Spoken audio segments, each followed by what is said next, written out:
I'm going to read from chapter 5 about the Lebanese and Iraqi divorcee.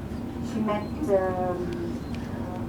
Nicholas on the plane, and they became lovers. And he invited his friend so he can introduce them to Lebanese. The friends began to arrive, and she felt as if she were crawling instead of walking. Babyish sounds came out of her mouth. She tried to brush her mind like a shoe, so it shone bright and sharp, to regain her composure, but failed miserably. Their conversation moved quickly in a sphere of which she had no knowledge, total Englishness, in which she was incapable of being polite, hypocritical, or inventive. The talk revolved around local politics and rules and regulations. She decided she would have to learn the newspaper by heart in future, but then realized this wouldn't work, because their conversations were like artifacts inlaid with the whims and preoccupations of the individual. Even when talking about food, they constantly slipped in phrases she didn't understand, like gastronomical delights. She found herself blaming Nicholas. Like a silkworm, she had been spinning her cocoon slowly and deeply content. She had been preparing herself for flight, but Nicholas had taken her out before she was ready. Surely she could break into the guest, cold circle in a single step if she spoke a sentence. Why didn't she chat with them as she did with him? After all, she could tell that he found her interesting, amusing. One sentence should let it out now. She had to be quick. Her chance had come. There was a breeder of falcons at the table who had lost his job because a sheikh in the Emirates had declared himself bankrupt and sold his birds. She was about to intervene and say that her father used to train birds to sing, but she stopped herself because she would have to link the story to the falcons. And then one of the guests was asking the breeder if a blue-beaked falcon was in the sheikh's collection, a strain said to cost between 8 and 100,000 pounds. Okay, she had an idea now. There was something she could say. She was going to come out on top here. They liked joking. If only she could make them smile, she would become worthy of their notice. She wondered how they would react if she told them about her aunt, who had rushed out of their house in Najaf, slamming the door behind her, running across the stony ground, shrieking and wailing, "God help us, they are all at it in there. The child's fucking the chair, the birds are fucking their perches, and the parrot shouts, 'Hello, God is great,' all the time and mounts the other name." She continued to smile and agree, trying to pitch her voice in anticipation of speaking her first words. She did not want them to come out in a series of short, squeaky sentences, because she was unused to talking in a large group of English people. At last, one of them, who must have sensed her growing unease, turned and addressed her. "You're Iraqi, so you must have come to London to escape from Saddam's repression." Lebanese answered confidently, "Actually, I came to marry an Iraqi man who was living here." With one sentence, she had extinguished the expectation in the man's eyes.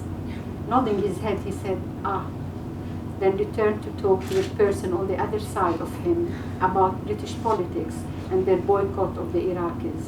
So he decided that because she'd come to London in what he deemed normal circumstances, she wasn't worth spending time on. She tried to recapture his interest and interrupted him. "We fled from Iraq to Syria and Lebanon before coming here. Also, my father was an artist, a musician, and he couldn't bear the way religious fanaticism dominated his life. And my grandfather..." "Religious fanaticism? But Iraq isn't Iran or Algeria. I didn't know there were Muslim extremists in Iraq. I mean Najaf, my father..." And she fell silent. It was a long story and would require many digressions. She made do with saying it's a long story, waiting to see if he asked her what it was before she continued. But he excused himself and turned away to pour more wine into his glass. She blamed herself for not telling him. that they fled because they were frightened of Saddam Hussein and felt guilty she couldn't bring herself to tell her story. Another guest was addressing her in a very correct Arabic. He'd obviously decided that he had to have bulging eyes and protruding lips in order to be able to pronounce it. No, from Najaf. Najaf, the holy city, I've never been there. Although I visited Baghdad in the late 60s and stayed in a small hotel owned by a Sabian family. They were certainly persecuted. I remember they said their prayers in the cellar. What attracted me about the religion was their belief that there was a link between the stars and music. You should tell Nicholas about them. You know he is interested in astronomy. Then the guest moved on to discuss the civilization of ancient Mesopotamia, and Lamis felt like a geography book and history book rolled into one, as though crept into her mind and nudged her increasingly low self-esteem into the abyss. Nicholas thinks of me in the way these people do. I believe there are about 40,000 Iraqis in England. Am I wrong? Lamis nodded her head. Going by the official statistics, there are 45,000 or 50. I think 50 would be closer, she lied. In Germany, they found 54 Iraqis hidden in sealed crates. They had just enough food to keep them alive, and they'd been smuggled out of Istanbul on a mystery tour. The smugglers sent them to Germany and charged them $3,500 a head. The funny thing was that the German police asked them how they'd got into the country. Then, to raise the tone of the conversation, she brought in the UN, Amnesty International, the Committee for Lifting Sanctions, but it was as if a television screen had been installed between her and the other guests. They were the viewers, and she was the correspondent from Iraq, not there to be talked to or argued with, but to deliver information. She busied herself with hospitable tasks, asking them if they wanted more to eat, going around with red wine. But again, she forced herself to try and construct a bridge between herself and them. She would see some of these people on a continuous basis. Nicholas was introducing her to one person after another, and she was trying against the barrage of difficult words, the insistent beat of their rapid pronunciation, despairing between them to prove who was the more knowledgeable, the more serious, the most witty to interact with them. When, despite her desperate, breathless attempts, she didn't succeed, she became almost certain that there was a conspiracy. She switched her attention to the plates and glasses again and took them out to the kitchen.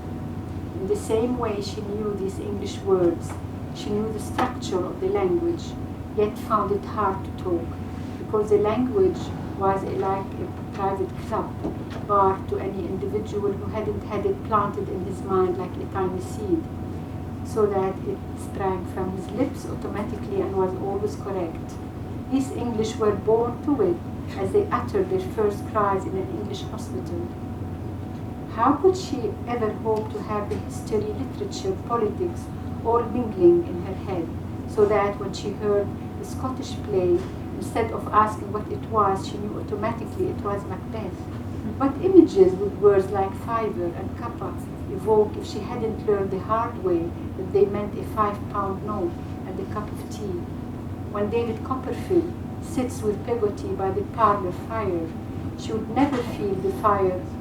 She would never feel the fire's blaze or smell its smell in the same way they did.